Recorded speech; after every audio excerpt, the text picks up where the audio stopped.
ఈరోజు బెల్లం వేసి గోధుమ పిండి బెల్లం వేసి పునుగులు చేసుకుందాం. బెల్లం పునుగులు చాలా రుచిగా ఉంటాయి. ఎన్ని కప్పులు? 2 కప్పులు. ఇదిగోండి 2 కప్పులు వేసుకుందాం గోధుమ పిండి.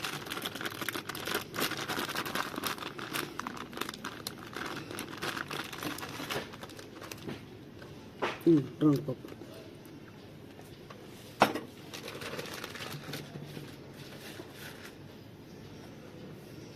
ఇందులో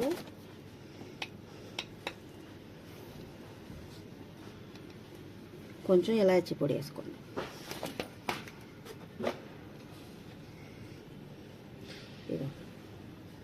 ఒక చెంచా నెయ్యి వేసుకోండి. కొంచెం ఉప్పు వేసుకోండి.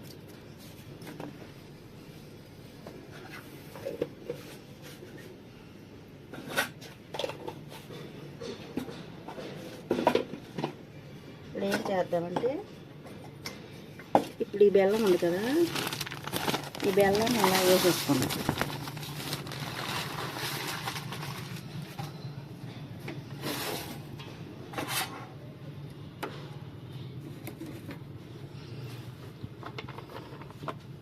ఇంకోండి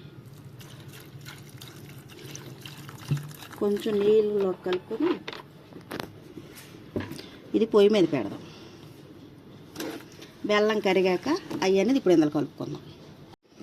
బెల్లం కరిగించాక ఇదిగోండి ఈ నీళ్ళు అన్నమాట. మనం బజ్జీల పిండి పునుగుల పిండి కలుపుకుంటాం చూసారా, అలా కలుపుకుందాం. చూసారా, ఇదిగోండి.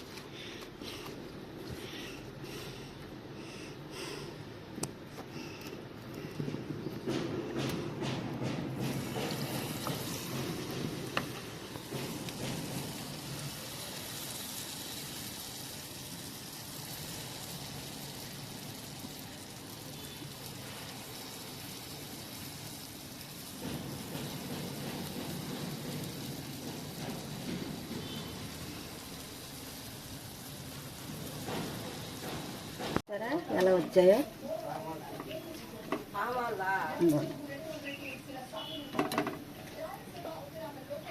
ఇలా చేసుకోండి, పిల్లలకి చాలా బాగుంటుంది.